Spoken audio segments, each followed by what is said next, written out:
Halo guys, kembali lagi bersama kami di Catatan Misteri. Welcome to our segment Secret Box yang berhashtag Humanity. Jadi bagi teman-teman yang nggak tahu apa itu segmen Secret Box yang berhashtag Humanity, ini merupakan segmen di mana teman-teman itu bisa menceritakan mengenai kisah teman-teman yang disesuaikan dengan tema yang kita berikan, dan ini merupakan kisah-kisah yang mungkin teman-teman sudah simpan rahasianya sudah lama ataupun nggak bisa cerita ke orang. Teman-teman bisa ceritakan kepada kami ketika kami posting di Instagram mengenai segmen Secret Box ini.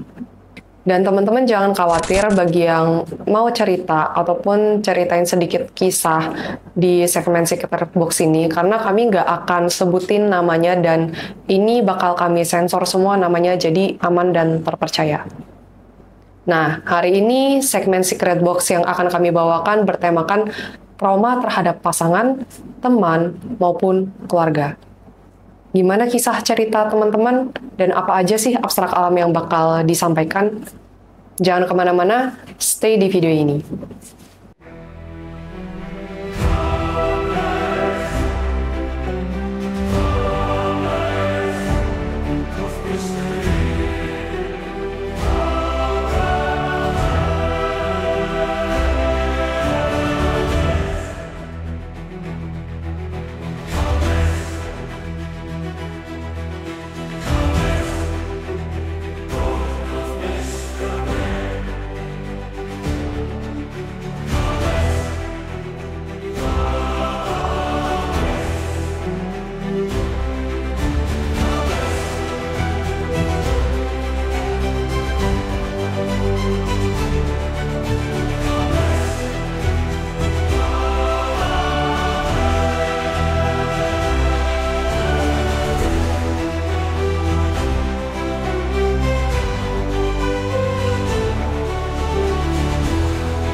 Hubungan keluarga. Aku menerima kekerasan fisik sejak kecil. Sekarang aku mengidap PTSD dan BPD. Mungkin bagi teman-teman yang nggak tahu apa itu PTSD dan BPD, aku bakal bacain sedikit. PTSD atau singkatan dari Post Traumatic Stress Disorder merupakan gangguan mental akibat suatu kejadian yang traumatis bagi orang tersebut. Sedangkan BDP itu adalah singkatan dari Borderline Personality Disorder, di mana seseorang memiliki gangguan mental yang mempengaruhi kemampuan seseorang untuk mengendalikan emosinya. Oke, jadi banyak banget dari teman-teman maupun klien-klien yang pernah aku tanganin justru dapat traumatiknya itu karena hubungan keluarga. Dan ini mereka dapatkan sejak mereka kecil, ada yang sadar maupun nggak sadar.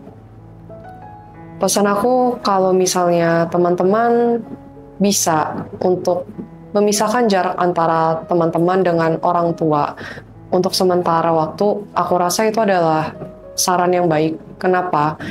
Karena di fase momen kita sedikit menjaga jarak, bukan berarti kita menjauh total dari orang tua ya. Sedikit memberikan jarak dari orang tua, di situ kita lebih punya space untuk bisa menyembuhkan diri. Aku rasa ini benar-benar dibutuhkan oleh kakak yang mengalami tersebut, supaya bisa kasih jarak dan kasih space untuk menyembuhkan diri sendiri. Fase penyembuhannya gimana sih? Yang pertama itu belajar untuk ikhlasin apapun yang pernah mereka lakukan. Dan kedua itu coba belajar untuk lebih sayang sama diri sendiri, karena ini fase yang paling penting. Kenapa? Karena secara alam bawah sadar dan secara kebutuhan, manusia sangat amat butuh yang namanya kasih sayang. Kalau kita nggak belajar sayang sama diri kita sendiri, siapa lagi yang bakal sayang sama kita? Dan jangan lupa, kita bakal bersama diri kita sendiri sampai akhir hayat hidup kita. So, sayangilah diri sendiri dan belajar untuk lebih baik memperlakukan diri sendiri. Belajar ikhlas juga dibutuhkan di fase ini, setelah kita udah nyayangin diri sendiri, di mana kita benar-benar serahin semua pengalaman-pengalaman pahit, beban-beban yang udah sama ini kita pikul ke Tuhan. Dan supaya Tuhan juga yang bisa ubahkan keluarga kakak. Dan yang terakhir dari aku, kalau misalnya memang benar-benar butuh bantuan dari orang-orang sekitar, carilah orang-orang sekitar yang terpercaya, yang memang benar-benar bisa membantu situasi kondisi mental kakak supaya menjadi lebih baik. Dan jangan lupakan bahwa kita semua bisa sembuh kok, asal ada kemauan dari kita untuk usaha supaya bisa sembuh. Mungkin prosesnya nggak dalam satu malam, bisa berbulan-bulan, bisa bertahun-tahun, tapi make sure setiap apapun yang kita lakukan, setiap usaha yang kita berikan, ada sedikit perbaikan yang kita alami dan kita rasakan. Oke, kita lanjut ke cerita selanjutnya. Ibu yang harusnya jadi tempat pulang, malah sebaliknya. Lantas siapa lagi yang harus aku percaya? Terkadang di dunia ini memang tidak boleh percaya sama siapapun dan berharap sama siapapun, Kak. Walaupun banyak yang mengatakan ibu itu adalah tempat dan rumah paling nyaman. Tapi memang ada beberapa orang yang mempunyai situasi dan kondisi di mana dia harus terpisah jauh oleh orang tuanya, terutama ibu.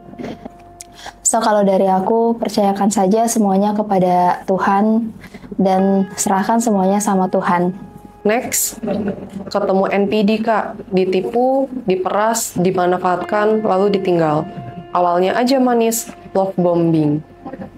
NPD kalau teman-teman masih bingung apa itu NPD, itu adalah Narcissistic Personality Disorder, di mana seseorang itu merasa bahwa dirinya itu yang paling benar, terus mereka lebih mengutamakan diri mereka sendiri, dan biasanya banyak kasus dari orang-orang yang memiliki sifat NPD ini merugikan orang lain. Aku tahu ini pengalaman yang sama sekali nggak mengenakan, apalagi orang NPD ini pada umumnya dan cenderungnya selain merugikan, mereka juga terkadang melakukan tindakan gaslighting. So, aku rasa seharusnya kakak sekarang lebih merasa bersyukur karena udah ditinggalkan.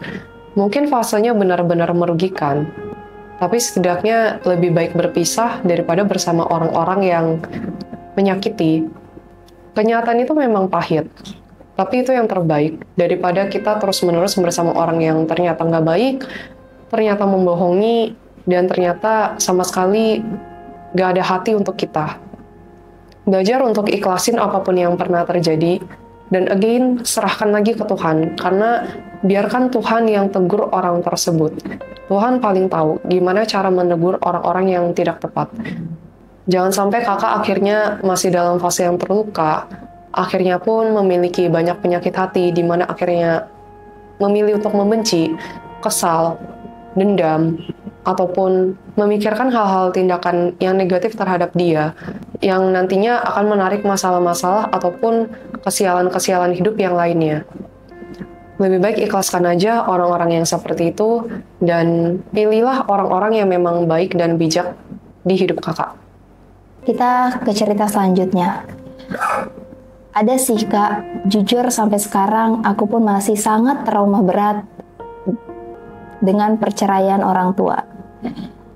Ya, tidak bisa dipungkiri ya guys, bahwa yang namanya perpisahan atau perceraian itu pasti akan melibatkan anak-anak. Mungkin kalau misalkan untuk pasangan yang berpisah belum memiliki keturunan, dia akan berpisah begitu saja. Tapi kalau misalkan berpisah masih ada keturunan, dan pasti itu imbasnya ke anaknya. Entah anak itu mengalami luka batin, trauma, dan depresi lainnya. So, buat teman-teman yang mungkin masih memiliki trauma akibat perpisahan orang tuanya, pelan-pelan coba disembuhkan lagi dan lebih dekatkan diri lagi sama Tuhan, supaya Tuhan membantu menyembuhkan semua luka batin, semua depresi, dan semua rasa sakit itu dari dalam diri kakak sendiri.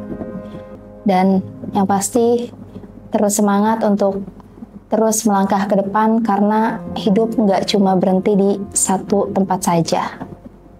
Oke, next. Mantan toksik udah berakhir dari 2018. Tapi ketakutan-ketakutan yang dulu masih kerasa sampai sekarang. Pesanku juga sama untuk kakak yang ini. I'm so sorry ketika akhirnya bertemu ataupun mendapatkan pengalaman bersama seseorang yang toksik. Hubungan ini sudah lama, sudah berakhir bukan? Sudah waktunya kita move on dan fokus pada kehidupan yang sekarang. Belajar untuk sembuhkan luka batinnya lagi, dan belajar untuk fokus pada momen sekarang. Kita hidup di masa sekarang, bukan hidup di masa lalu. Masa lalu pada akhirnya cuman akan bisa jadi pembelajaran, dan juga memori saja, gak lebih. Jangan sampai akhirnya luka batin yang sudah lama berakar terus di hati kita dan tidak kita selesaikan. Yang terluka adalah kita. Dan yang perlu disembuhkan adalah kita juga, bukan orang lain. Di saat kita terluka, situasi dan kondisi kita nggak akan baik-baik aja. Jadi belajar untuk sembuhkan luka-luka yang ada dan belajar untuk move on. Belajar untuk hargai dan belajar untuk bersyukur di momen-momen yang sekarang ini, yang aku yakin dalam hidup setiap dari kita pun di momen-momen sekarang masih ada kok hal-hal positif yang kita masih bisa syukurin. Kapan terakhir kali kita merasa bersyukur dan berterima kasih kepada Tuhan ketika kita masih bisa makan makanan yang enak? Kapan juga terakhir kali kita masih bisa bersyukur dan mengucapkan terima kasih Tuhan bahwa hari ini masih bisa bernafas dengan baik. Di saat kita masih bisa bernafas, kita masih bisa loh melakukan hal-hal positif yang lainnya. Jadi saranku, gunakan waktu dan energi kakak yang kakak miliki sekarang. Itu adalah energi dan waktu yang berharga yang kakak miliki. Daripada terus-terusan menggunakan energi dan waktu untuk memikirkan masa lalu, lebih baik gunakan waktu dan energi tersebut untuk melakukan hal-hal yang kakak sukai, ataupun melakukan pengembangan-pengembangan hidup yang memang dibutuhkan dari setiap jiwa kita. Bisa kok kak, sembuh.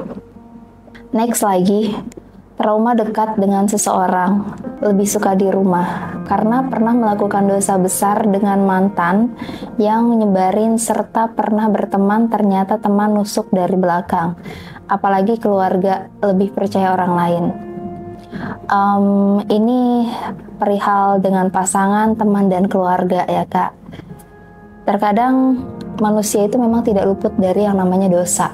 Disadari atau tidak, kita pasti pernah melakukan dosa. Tapi balik lagi ke dalam diri kita sendiri, kita mau memperbaiki diri dan menebus dosa-dosa kita, atau kita hanya akan berdiam diri saja memikirkan dosa yang telah kita lakukan. Dan selalu ingat satu hal, apapun yang kita lakukan, ketika kita melakukan kebaikan, pasti Tuhan akan membalas dengan kebaikan. Begitupun sebaliknya. Ketika kita melakukan kejahatan atau keburukan, kita pun pasti akan mendapatkan balasan sesuai yang Tuhan berikan. Dan untuk teman kakak, ada baiknya kok kita bisa lebih memilah-milih lagi berteman dan bergaul. Dan gak ada salahnya juga kalau kita memang tidak mudah percaya pada orang lain. Karena biasanya ketika kita sudah mempercayai sepenuhnya kepada orang lain itu akan dengan mudah menusuk kita karena mereka merasa bahwa mereka tahu kelemahan kita. Dan untuk keluarga yang lebih mempercayai orang lain, biarkan saja, abaikan saja, dan buktikan saja bahwa kakak memang tidak seperti yang dibicarakan orang lain. Intinya kembali lagi ke diri kakak untuk bisa memperbaiki diri lagi dan jangan terlalu memikirkan mereka yang sudah menyakiti kakak gitu. Jadi kakak fokus di diri kakak fokus untuk pengembangan diri kakak, dan kakak fokus untuk melangkahkan kaki kakak lagi ke depan menggapai cita-cita dan tujuan kakak. Berikutnya, trauma. Kenapa temanku buat grup dalam grup? Aku kesel. Ini memang bukan suatu tindakan yang berkenan di hadapan siapapun itu. Lebih baik kalau memang misalnya kita tidak suka terhadap tindakan orang lain atau tidak setuju, lebih baik diskusikan terlebih dahulu. Daripada akhirnya tindakan kita menyakiti orang lain, lebih baik kita jujur.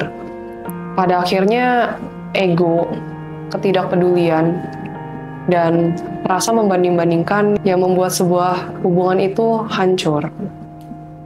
Jadi untuk teman-teman di luar sana, kalau ingin memiliki hubungan yang panjang ke depannya, Belajar untuk maklumin orang lain, di mana orang lain punya kesalahan, di mana orang lain punya kekurangan. Dan ketika kita merasa kita tidak setuju dengannya, ataupun punya perbedaan pendapat, lebih baik dibicarakan dengan baik-baik terlebih dahulu. Itu adalah tindakan yang lebih bijak ketimbang kita langsung menjauhi seseorang. Kita ke cerita selanjutnya. Trauma sama orang tua, toksik dan membunuh karakter. Dari semua trauma, selain trauma terhadap pasangan, trauma terhadap orang tua, dan luka terhadap orang tua itu adalah luka yang sangat menyakitkan. Apalagi yang namanya orang tua seharusnya merangkul kita, menyayangi kita dengan penuh kasih, tanpa melihat kekurangan kita. Karena kita pun sebagai orang tua, tanpa disadari kita memiliki kekurangan. Dan kalau memang orang tua sudah membunuh karakter kakak, dan kakak berhak untuk mengabaikan, tapi jangan juga menjadi anak yang durhaka atau nggak sopan sama orang tua.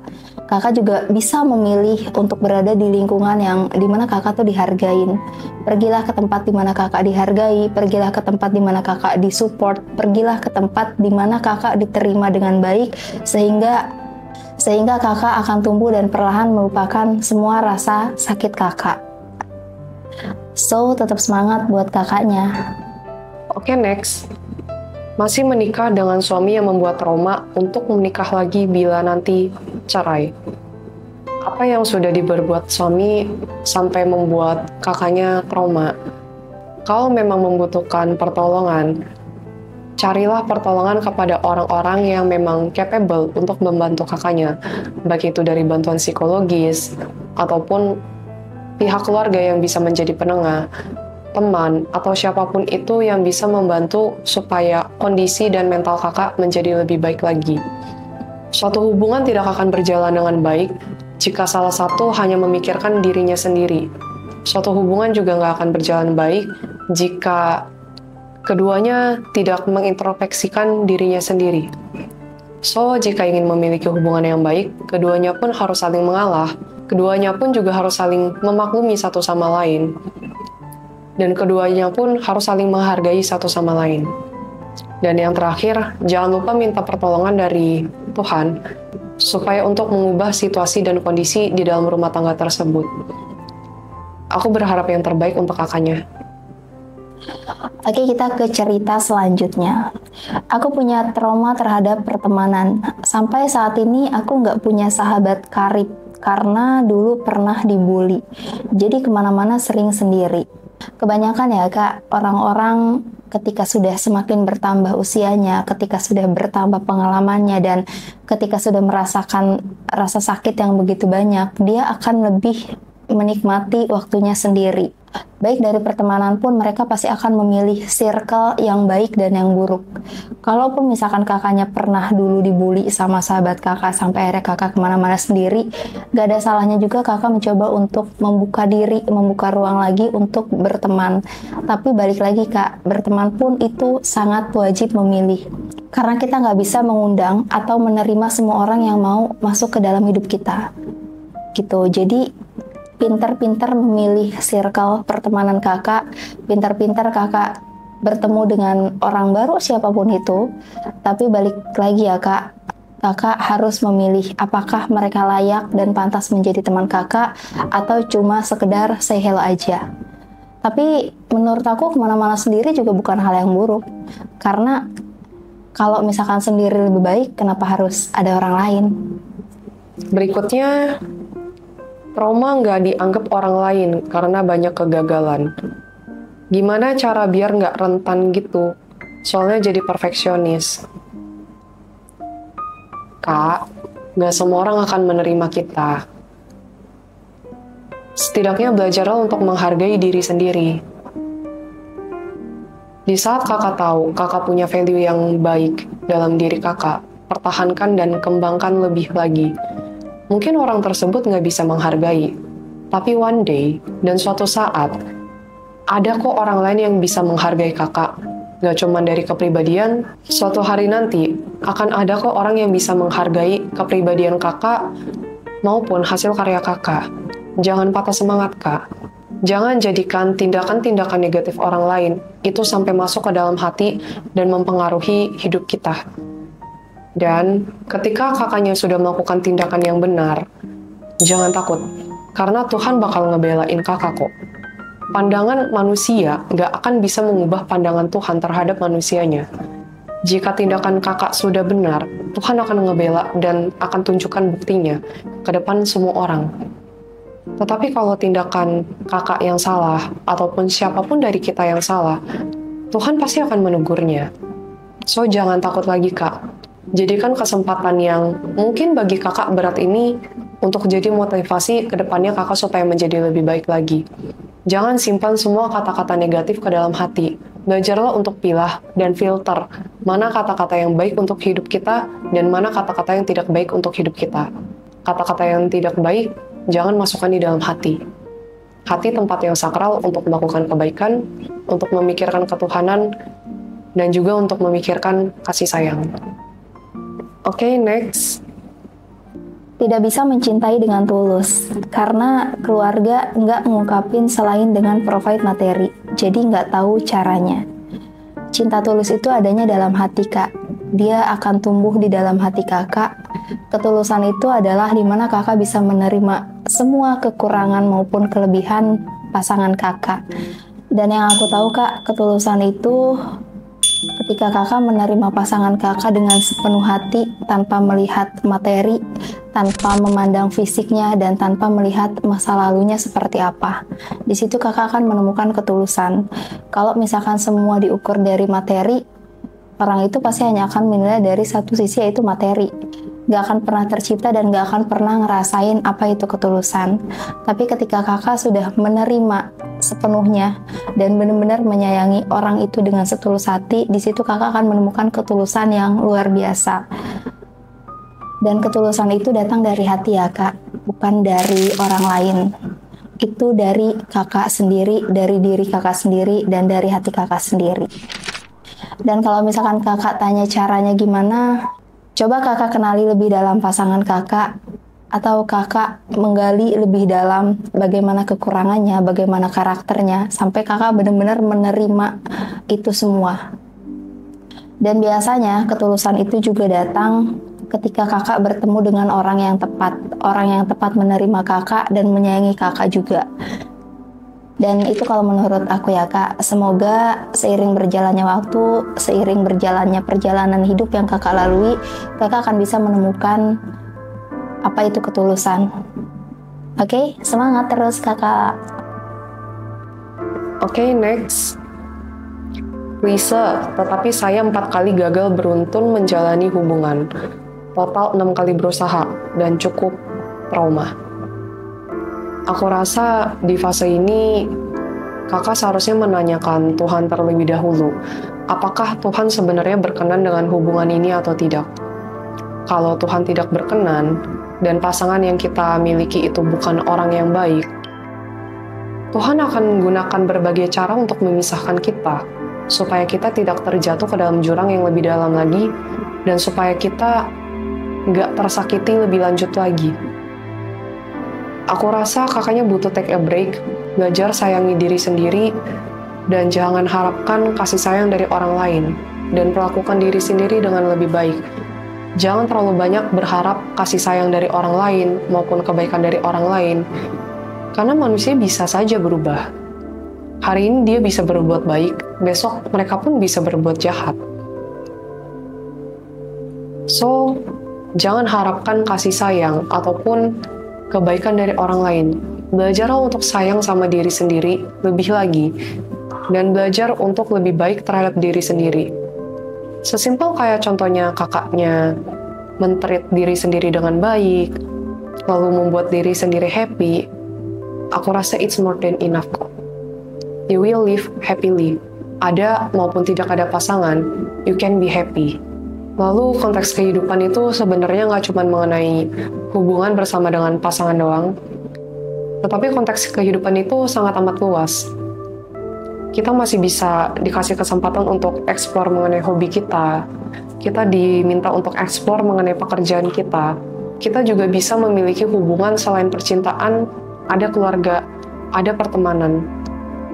Apapun itu, jangan fokus pada satu hal mengenai percintaan. Fokuslah ke hal-hal bidang yang lainnya yang masih bisa kita syukuri dan masih ada hal-hal positif di dalamnya. Dan belajar juga untuk lebih sayang Tuhan ketimbang siapapun. Karena ketika seseorang lebih menyayangi manusia, manusia tersebut akan hancur. Karena manusia lain gak akan bisa memenuhi semua kebutuhan yang kita butuhkan.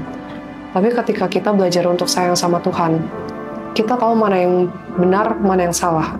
Kita diminta jadi pribadi yang lebih bijak, dan Tuhan yang lebih mampu untuk memenuhi segala kebutuhan kita dari segala aspek yang kita butuhkan.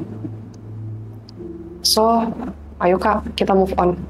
Belajar untuk sayangi diri sendiri, dan belajar untuk lebih sayang sama Tuhan.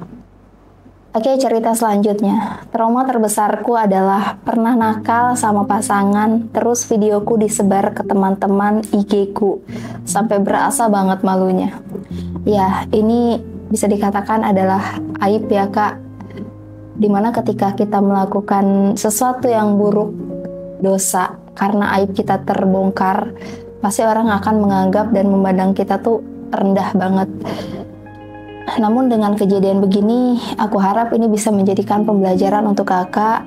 Jadi next ke depannya ketika kakak mau melakukan sesuatu yang seperti ini lagi, jangan sampai mau melakukan ketika belum menjadi pasangan yang sah atau menjadi suami istri. Karena ya di dunia zaman sekarang gitu kan, apapun bisa dijadikan bahan, apapun bisa dijadikan bahan untuk menjatuhkan kita. Salah satunya mungkin cerita dan pengalaman dari kakaknya. Dan aku berharap ini benar-benar menjadikan pelajaran banget untuk kakak ke depannya. Nggak ada lagi kejadian kayak gini. Lebih pilih-pilih teman lagi dan lebih memilih lagi pasangan kakak. Dan satu lagi, jangan gampang percaya dengan siapapun. Ya Kak, jangan mau dikendalikan sama orang lain. Karena kebahagiaan kakak, kesedihan kakak, itu dikendalikan sama kakak. Terlebih lagi kebahagiaan. Kalau kakak pengen bahagia, ya kakak harus bahagiain diri kakak sendiri dulu gitu. Orang lain tuh dengan gampang bisa menyakiti kita. Gampang banget kalau misalkan pengen sakit hati tuh tinggal ya seperti ini contohnya gitu kan. Dibikin malu, dibongkar aibnya, dihina, dicaci, dimaki, itu adalah rasa sakit yang gampang ditemukan. Tapi kebahagiaan itu jarang banget kita dapat dari orang lain selain dari diri kita sendiri. Dan semoga kakaknya bisa cepet pulih dari trauma, meskipun pasti akan terus keinget kejadian seperti ini. Tapi ya sudah, maafkan aja yang telah menyebarkan, dan semoga kehidupan kakak kedepannya jauh lebih baik lagi dari sekarang. Selanjutnya, aku punya trauma kebaikanku dimanfaatkan oleh teman sendiri. Ini banyak kejadian yang terjadi ketika seseorang sudah melakukan tindakan yang tulus dan membantu orang lain. Tetapi tindakan orang lain itu sangat amat negatif dan malah bisa berakhir menyakiti diri kita. Di sini aku mau share sedikit tips yang biasa aku lakukan ketika melakukan kebaikan. Jadi, apa sih itu kebaikan? Kebaikan itu sebenarnya adalah ketulusan yang kita bisa berikan kepada orang lain. Dan syarat dari kebaikan di mata Tuhan yang benar adalah orang yang memberi dan menerima sama-sama tulus, dan hasilnya memiliki dampak yang benar-benar positif. Jadi di sini intinya adalah, berikanlah kebaikan kepada orang-orang yang memang membutuhkan.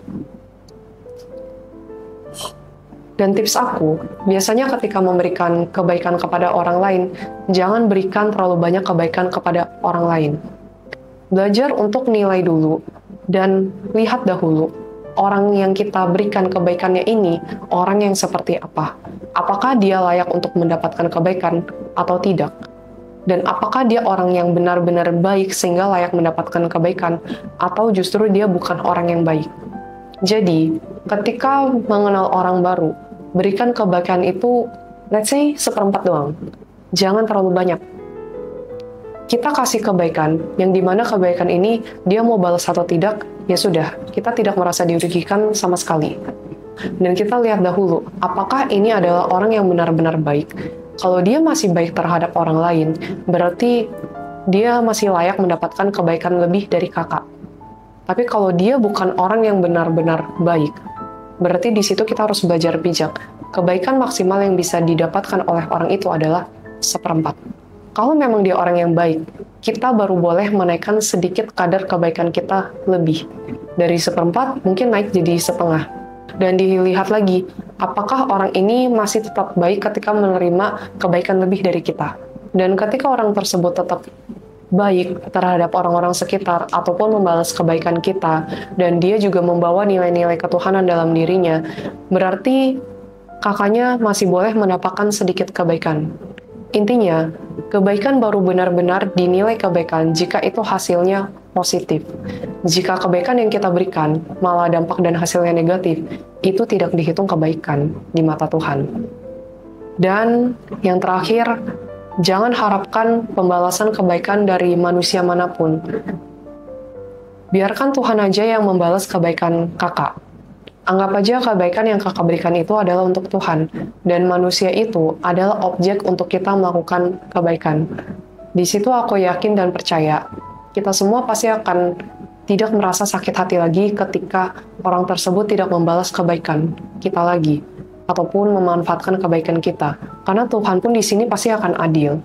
Jika kita melakukan kebaikan di mata Tuhan dengan tulus dan ikhlas, Tuhan akan membalasnya dengan berkali-kali lipat. So, jangan pernah takut ketika kita punya Tuhan. Tuhan yang selalu menjadi penengah di antara kita semua. Tuhan yang selalu menjadi penegak keadilan di antara kita semua. Kalau kita melakukan hal-hal yang berkenan di hadapan Tuhan, harusnya kita bersyukur dan berterima kasih. Selanjutnya, mantan suamiku KDRT, selingkuh, manipulatif, suka jadiin istri sebagai tameng atas kesalahan dia.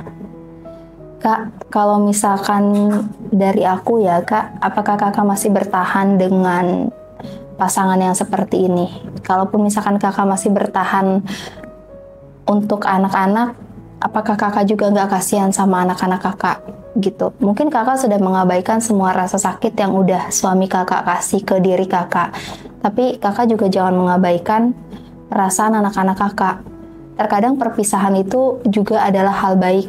Nggak semua perpisahan itu adalah hal buruk. Seperti contohnya kasus kakak. Kakak sudah KDRT, terus selingkuh, manipulatif juga. Terus agak kurang bertanggung jawab ya, karena setiap kali ada kesalahan pasti ngelimpahinnya ke kakak. Kalau menurut aku, kakak berhak untuk meng-cut off orang-orang yang seperti ini. Jangan bertahan hanya karena anak-anak. Karena anak-anak pun semakin hari akan tumbuh dan semakin hari akan tambah lagi dewasa, mereka juga akan bisa menilai. Karena tiang dalam rumah tangga itu adalah seorang ibu atau seorang istri. Ketika istrinya sakit atau ibunya sakit, anak-anaknya juga pasti akan merasakan kesakitan. Dan ketika seorang ibu ini udah nggak bisa lagi memberikan bunga atau kenyamanan atau surga di rumahnya, anak-anaknya pun akan merasakan bahwa rumah itu adalah neraka buat mereka. Jadi coba kakak lebih fokus untuk berdoa sama Tuhan, minta jalan sama Tuhan, dan pelan-pelan cut off orang-orang yang seperti ini. Nggak baik kak bertahan, tapi kakaknya terluka. So buat kakak terus semangat dan jalani hidup kakak sebaik mungkin.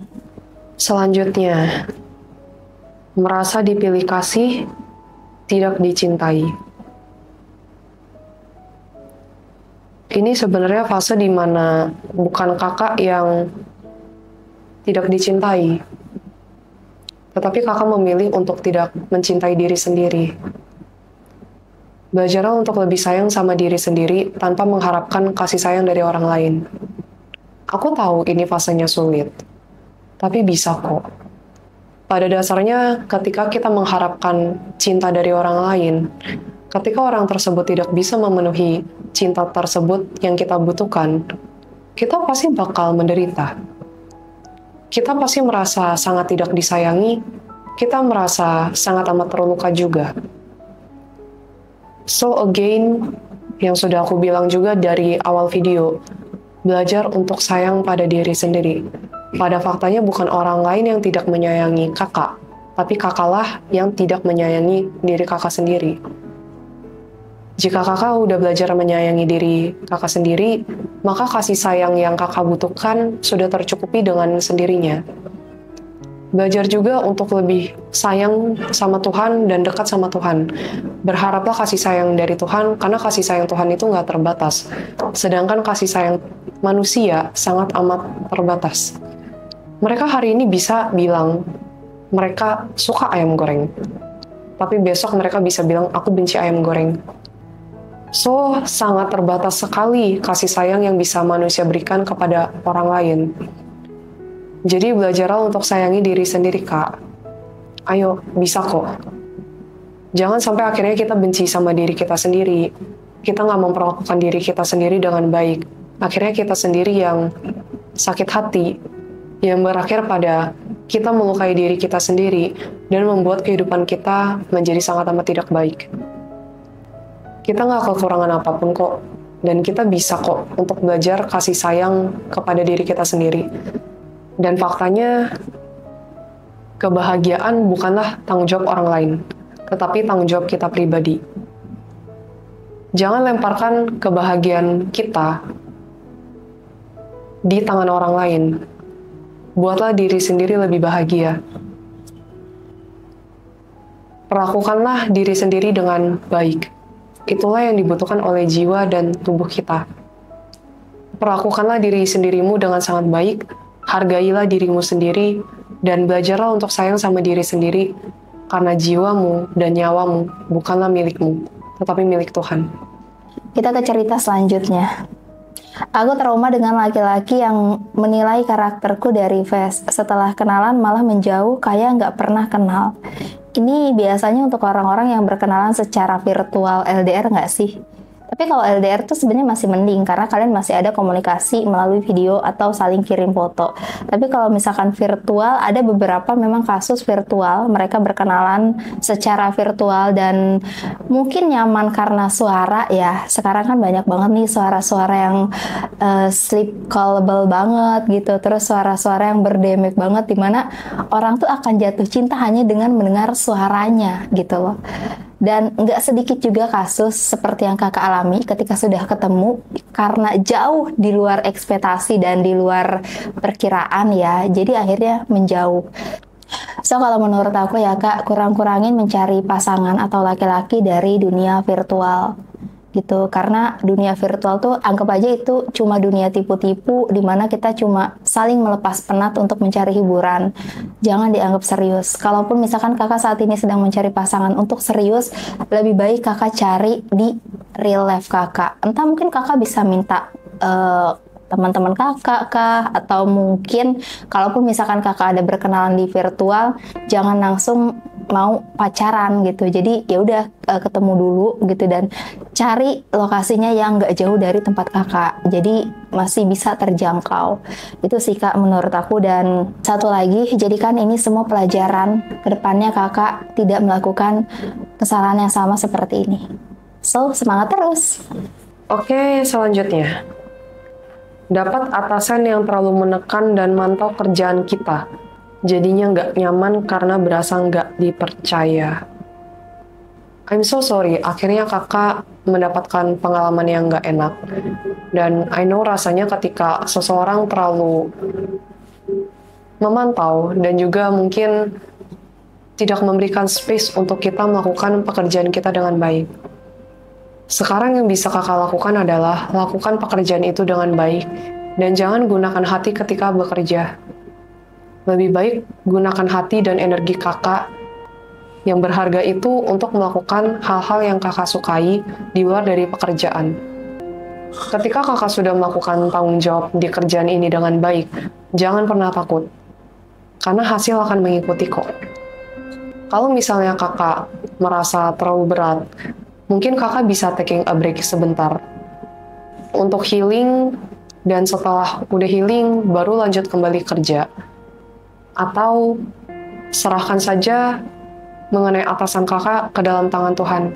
Biarkan Tuhan yang ubahkan atasan kakak. Dan siapa tahu Tuhan bisa membantu. Mukjizat Tuhan selalu ada untuk orang-orang yang percaya. Mukjizat Tuhan selalu ada untuk orang-orang yang percaya dan berserah kepada Tuhan. biarkan Tuhan yang kerjakan kerjaan ini. Karena kita nggak mungkin bisa untuk mengubah orang lain. Itu udah merupakan kapasitas Tuhan. Oke, cerita selanjutnya. Main tangan. Dulu korban, sekarang jadi pelaku. Untuk kakaknya kan dulu pernah merasakan ya bagaimana sakitnya mengalami kekerasan, baik dari pasangan mungkin, ataupun teman, atau mungkin orang tua. Entah kekerasan secara verbal atau kekerasan secara fisik, kakaknya dulu pernah merasakan. Tapi kenapa sekarang kakak menjadi pelakunya?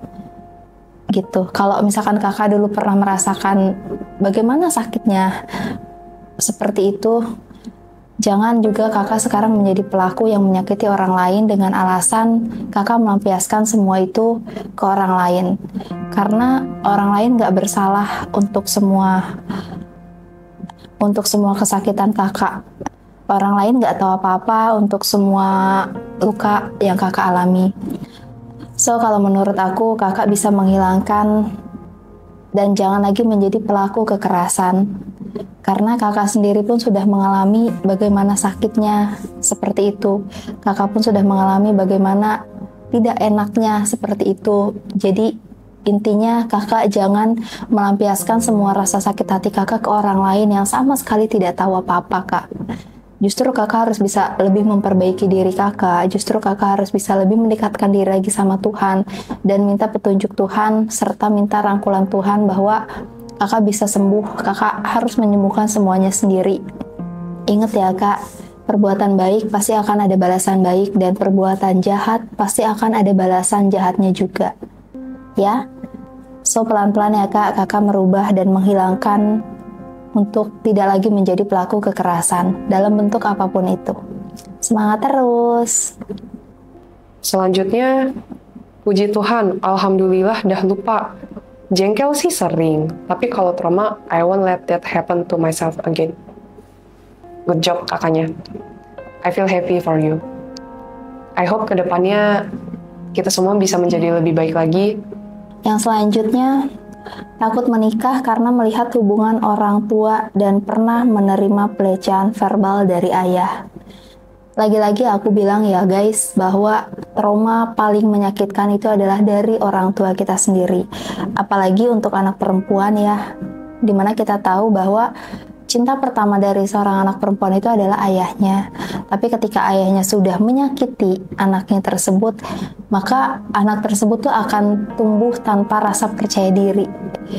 Dan seperti yang kakak alami, karena kita sering melihat percekcokan orang tua yang gak ada habisnya, karena kita sering melihat mungkin kekerasan yang dilakukan oleh ayah terhadap ibu atau ibu terhadap ayah, karena kita sering melihat ketidakharmonisan dalam rumah tangga, akhirnya kita sebagai anak tuh merasa bahwa oh nanti ketika nikah tuh ternyata kehidupan pernikahan tuh seperti ini ya, jadi anak ini jadi takut untuk menikah. Tapi kalau menurut aku ya kak, pernikahan itu jangan dipaksakan dan jangan juga diburu-buru. Itu pilihan hidup kakak mau menikah atau tidak, kembali ke keputusan kakak, kembali ke kebutuhan kakak juga. Cuma balik lagi, dan aku tuh selalu mengingatkan balik lagi, coba dekatkan diri lagi sama Tuhan, tanya lagi sama Tuhan, minta petunjuk lagi sama Tuhan. Kalaupun misalkan kakak sudah siap untuk menikah, jangan pernah lelah berdoa dan meminta sama Tuhan untuk diberikan pasangan yang benar-benar menerima kakak, pasangan yang benar-benar meratukan kakak sebagaimana yang kakak mau gitu. Dan untuk ayahnya kakak yang telah melakukan pelecehan verbal terhadap kakak, dimaafin aja, tapi kakak pun harus jaga jarak ya kak sama ayahnya. Jangan sampai kejadian ini terulang-ulang kembali. Sulit memang melupakan, tapi memaafkan itu bisa membuat ketenangan meskipun cuma sedikit. So, terus semangat buat kakaknya. Oke, kita lanjut ya. Lebih jadi orang yang controlling karena ada trauma. Tapi sekarang sudah spiritual awakening, jadi sudah melepas kemelekatan. You attract what you are. Ya, I feel so happy ketika baca ini. Aku nggak nyangka, ternyata ada juga orang yang udah melewati fase-fase trauma tersebut dengan baik. Congrats. Dan ya, memang pada dasarnya kita nggak bisa mengkontrol apapun itu. Baik manusia, baik masa depan, itu adalah milik Tuhan. Yang bisa kita lakukan adalah kita melakukan segala sesuatu dengan bertanggung jawab dan melakukannya dengan baik. Asal kita punya niatan yang positif, kita punya niatan yang baik dan tertuju pada Tuhan, semua masalah bisa terselesaikan kok. So, jangan sampai masa lalu maupun trauma mengkontrol diri kita. Tetapi kitalah yang mengkontrol perasaan kita, kitalah yang mengkontrol momen saat ini, detik ini, dan sekarang ini.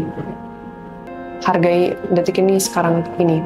Karena momen detik ini dan sekarang ini adalah yang paling berharga. Dan ini adalah yang terakhir ya guys dari cerita dan pengalaman kalian. Sempat depresi berat, gegara cuma dimanfaatin orang yang gue anggap bisa jadi teman. Nah ini lagi-lagi trauma terhadap pertemanan ya guys. Ya gimana ya, temen itu juga ada yang baik, ada yang buruk, ada yang bisa dipercaya dan ada juga yang nggak bisa dipercaya. Intinya tidak semua orang bisa dipercaya, intinya tidak semua orang bisa kita taruh harapan lebih besar dan lebih baik. Dan jangan menaruh harapan sekecil apapun terhadap manusia, terhadap teman. Kalaupun kakak mau percaya sama teman kakak, jangan langsung di fullin 100% percayanya. Percaya tuh boleh, tapi kita tahu kapasitas diri kita dan kita tahu batasan-batasan kita harus percaya sampai sejauh mana. Dan kalau misalkan kakak sampai mengalami depresi berat, berarti lukanya tuh udah nggak main-main ya kak. Semoga kakaknya cepat pulih. Maafkan orang yang telah menyakiti kakak, kakaknya bisa sembuh, kakaknya bisa bangkit, dan bisa melanjutkan kehidupan kakak seperti semula.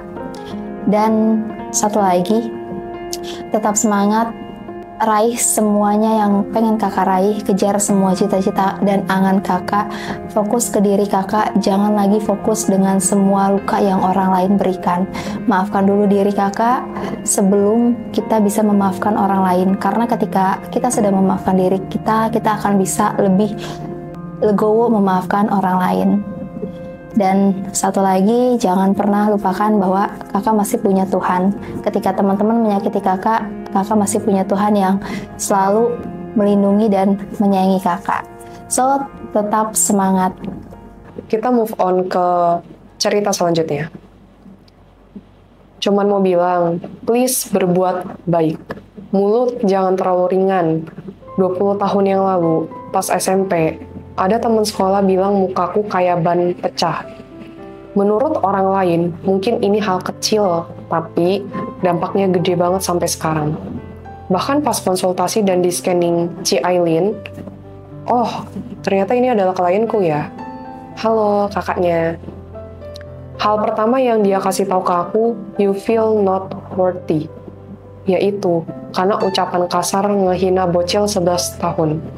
Bikin minder, insecure, gak layak, dan suka bandingin diri sendiri sama orang lain. Sampai aku pernah ngerasa Tuhan juga gak mau mandang aku. Abis konsultasi sama Ci Aileen pun, masih terkadang suka ngerasa gak layak. Harus tiap hari ngucapin ke diri sendiri, I am worthy. Karena God created me.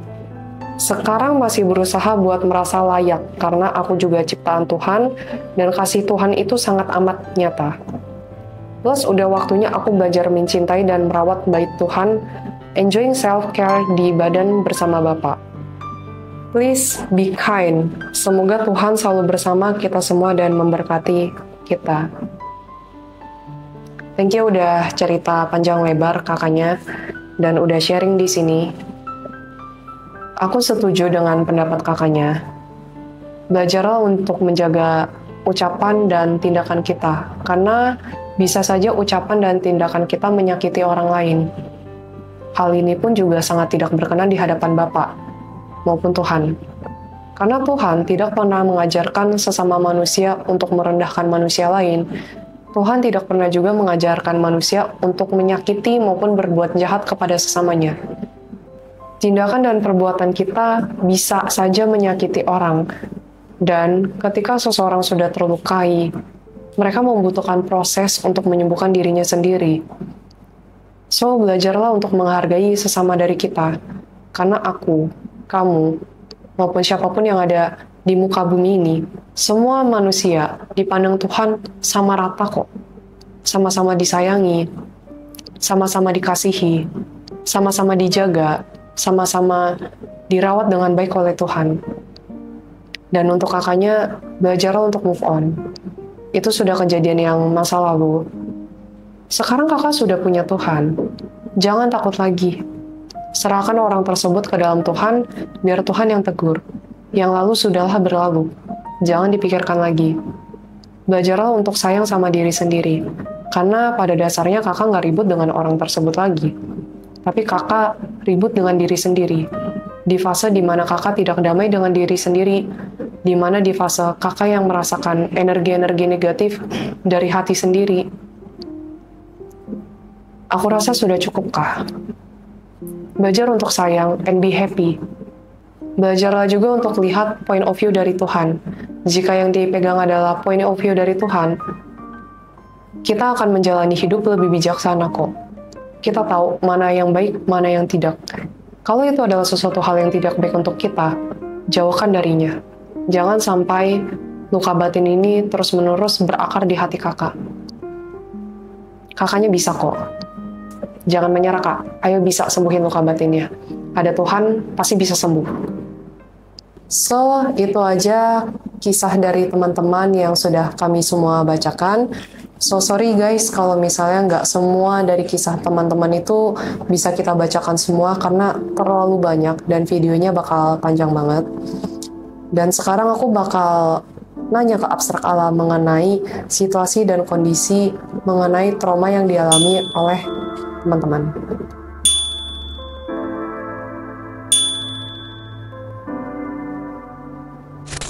Belajarlah untuk move on mengenai masa lalu. Masa depan dan masa sekarang ini adalah masa-masa yang sangat penting untukmu. Jangan sampai korbankan masa depan dan masa sekarang ini hanya karena masa lalumu. Trauma ataupun hal-hal yang menyakitkan yang pernah kamu alami perlahan-lahan bisa digantikan dengan pembelajaran-pembelajaran baru yang bisa kamu temukan dalam hidup, ataupun situasi-situasi baru yang bisa kamu dapatkan dalam hidupmu. Jika kamu masih belum bisa mengikhlaskan mengenai masa lalu bagaimana masa depan yang baik bisa hadir dalam hidupmu? Lepaskanlah masa lalumu yang berat, yang penuh dengan luka, dan belajarlah untuk percaya bahwa masa depan itu akan jauh lebih baik lagi.